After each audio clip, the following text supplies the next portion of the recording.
Shabbat Shalom. 33 years ago, I moved to Israel to begin rabbinical school.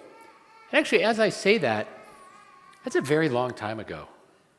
Not in the grand sense of like infinite time, but in the life of a human being, that's a long time ago. And that's when I started my studies. And right before I left my hometown of Omaha, Nebraska, to relocate to Jerusalem, my mother of blessed memory gave me a little card with the name of a cousin whom I'd never heard of before, named Menashe Davidovich. And she said, when you get to Israel, look him up. And after some gentle prodding on her part, I did. I called him, and he invited me to his home for dinner during the festival of Sukkot. And I came and spent the evening with Menashe, his wife Miriam, and his sons, Eli and Yehuda. And at the end of the night, he gave me a gift. He gave me this book.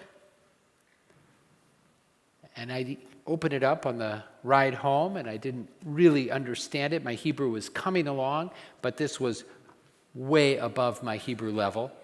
And he told me it was written by his grandfather, a man named Rabbi Eliezer Davidovich. I came to learn later, after spending time with Menashe and reading the book once my Hebrew was up to snuff, that Rabbi Eliezer Davidovich was murdered in 1942 by the Nazis. And I learned more and more in the years to come about him, and eventually I decided to make the translation of this commentary the topic of my rabbinical thesis. And this unknown family history, this person that I had never heard of even, Menashe, soon his story became central to my rabbinate and to my life. And I learned Menashe's story. He was born in a small town in Hungary named Sátoraljaújhely, which is right on the border of Slovakia, the very northern part of Hungary. And if you know a little bit about the history of the Jews of Hungary, you'll know that they were the last Jews to be liquidated by the Nazis, 1944.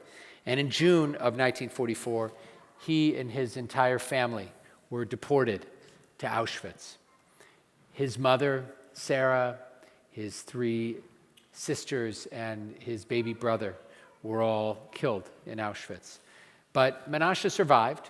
He was sent to Dachau, which was a work camp, one of the very largest work camps in Germany itself, right outside of Munich. And he was sent to a sub-camp called Allach. He was there for about 10 months, doing forced labor for BMW. And actually, Yehuda last week told me that his father said, I don't care if you own a German-made car, that doesn't matter to me, but you cannot own a BMW, because that was who he worked for. In April, the end of April of 1945, Himmler, may his name be blotted out, and the Nazis decided to try to hide evidence of all of their crimes against humanity. And they sent whatever Jews remained, prisoners of the camps, on death marches. They also put many members of the camp communities onto trains, and they decided that they would send them to Austria and hide them there, kill them there. It wasn't exactly clear to everybody. And this train went from Allach, just south of Dachau, towards the Austrian border.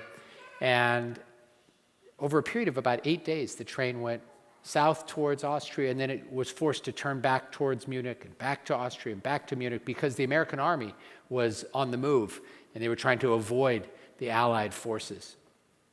On April 30th, 1945, the train came to a halt because it was actually an electric train, and the Allies cut all of the power to that part of Germany, so it could go no further. And the United States Army arrived, and all of the SS officers and German soldiers on the train took off. And now there were 2,400 prisoners left alone on this train. And they came off the train. The United States Army was there. Some of the prisoners had died on the journey. They were buried. And then the United States Army marched the 2,400 prisoners to a little town called Iffeldorf in Bavaria, a beautiful little town. And the U.S. Army came to the bakery in town that I had the chance to visit last week, and it said established 1877. And that bakery, the armed forces came in and said, you're going to provide bread to all of these prisoners for as long as we tell you to. Get moving. And so they started distributing bread to all the prisoners. They went to one of the farmhouses in town and they said, we're going to set up a soup kitchen here. Start cooking. You're going to feed these prisoners.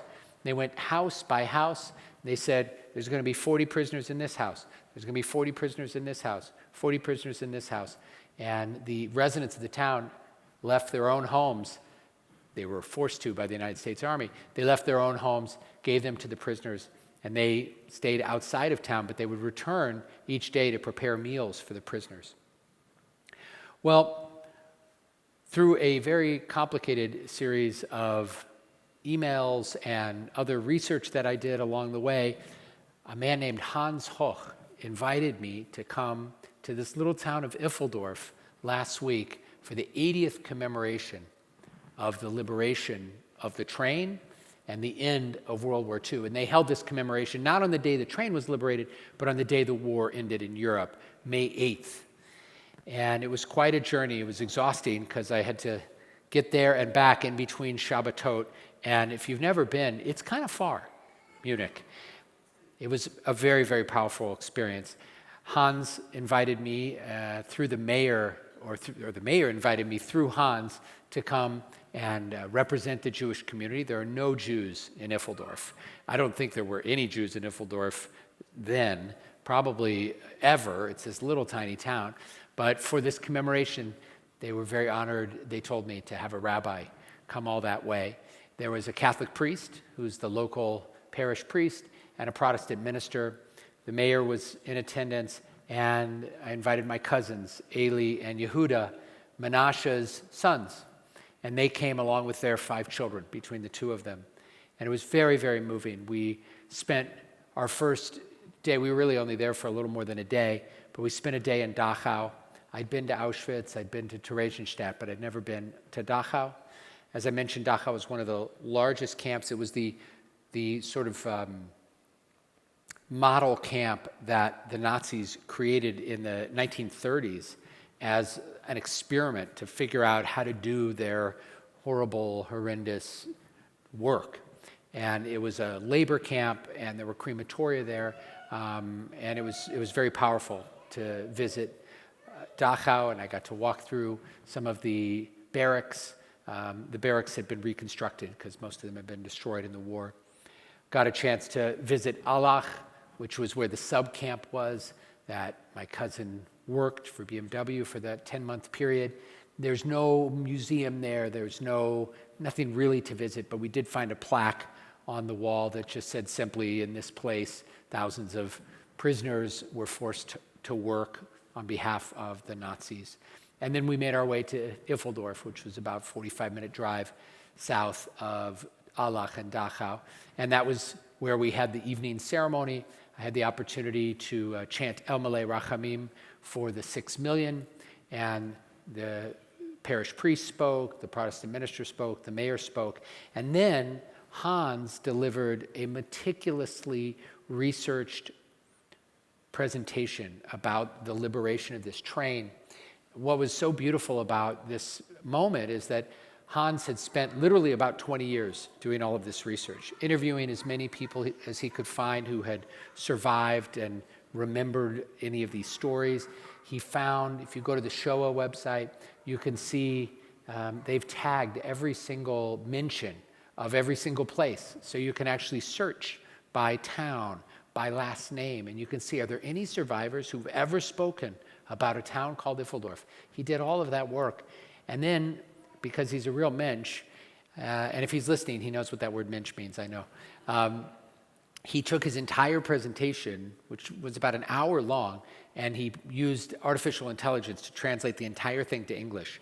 And he printed it out for us, and he gave copies of his presentation to me and to my cousins so that we could follow along with this beautiful presentation, which also included videos of survivors sharing their stories that he had found.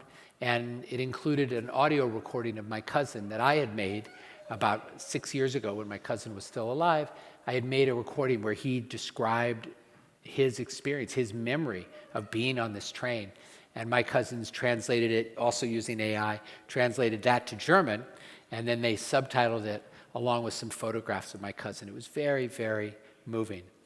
This whole experience was really an embodiment of the value of Zakhor, of remembering. And it's a core Jewish value, and it's a mitzvah. It is a commandment to remember. We're told in various places in the Torah to do just that. We're told to remember the Exodus. We're told to remember our experience at Mount Sinai.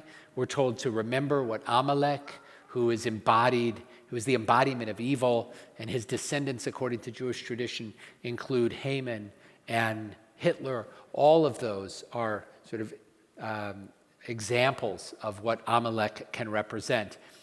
But memory for us Jews is not an act of nostalgia. It's really a moral imperative. We are to remember for a purpose.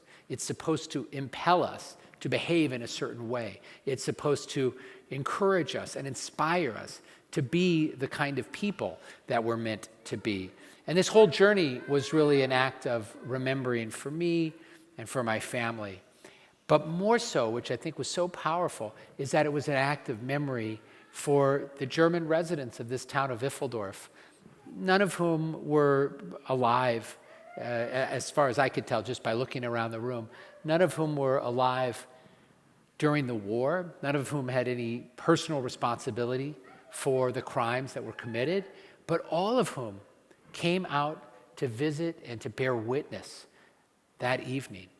It was in a village of about 2,000 people. There were about 150 people who showed up, which is quite extraordinary if you think about it as a percentage of those who live there. And they sat and gave great honor, great kavod to Hans for his presentation and to the clergy who participated as well. So it really was an act of sacred remembering, not just for me and my family, not just for the Jewish people, but for this whole town. This really relates to this week's Torah portion. Are you having, that's okay. That's okay. I should have said, my sermon tonight is not really for kids, but I'm glad you're here. So this relates to this week's Torah portion, Parashat Emor, which is really about the sanctification of time. And it wasn't until yesterday when I started pulling this all together that I realized this beautiful connection. This week's Torah portion talks about how we sanctify time. It talks about the holidays. It mentions holidays that we continue to celebrate to this day, Sukkot, Shavuot, Pesach. It includes the commandment to count the Omer, which we're going to do in our service in just a little bit, the commandment to count from Passover to Shavuot. So it really is about the Kedusha, the holiness we find in sanctifying time. The Omer teaches us that we don't just count days. We're supposed to actually make our days count. That's the drash on that. It's not about the number of days, but it's about how do we make however many days we have matter and count. And boy, isn't that a truth that we feel and we embrace when we hear these stories of survival. So that's a connection between this trip of memory and the value of Zakhor and this week's Torah portion, Parashat Emor. But it also relates to the holiday that I mentioned earlier in the service. With the sun setting now, it's no longer Lag BaOmer, the 33rd day of the Omer. It's the next day, the 34th. But Lag BaOmer is an interesting holiday. It's not really clear why it is that in this period of counting from the first day after Passover to the 49th day, which is Shavuot, we have this break at Lag BaOmer. One tradition is that a couple thousand years ago, Rabbi Akiva's students got some sort of terrible plague, some sickness, some terrible flu, dysentery, we're not sure what, and many of them died. And it was during the time of the Omer. But on the 33rd day of the Omer, everybody recovered. So there's a tradition that on the 33rd day of the Omer, we celebrate a little bit because of that. There's another tradition that it's the yahrzeit of Rabbi Shimon Bar Yochai, who is considered to be one of the greatest teachers in the Talmud and the master of the Jewish mystical tradition of the Zohar. not really clear. But what we know about Lag BaOmer, according to these traditions of why we celebrate it, is that it's really about resilience, because these students who were ill and dying, they recovered. So there's something about resilience. And it's also, Shimon Bar Yochai resisted the tyranny of Rome. And so it's about faith. And because we continue to observe this 2,000 years later, it's really about the endurance of Torah and memory. So now let me try to put all these things together. I'm thinking about this commentary, Rabbi Eliezer Davidovich's Legacy, a book that he never imagined perhaps would have been published and someday gifted to a descendant he didn't know would come into this world, and that this would inspire my life. I would share these teachings with you all on many different occasions. There's a teaching in here I share at every wedding I officiate at. It's not something I think he probably could have imagined.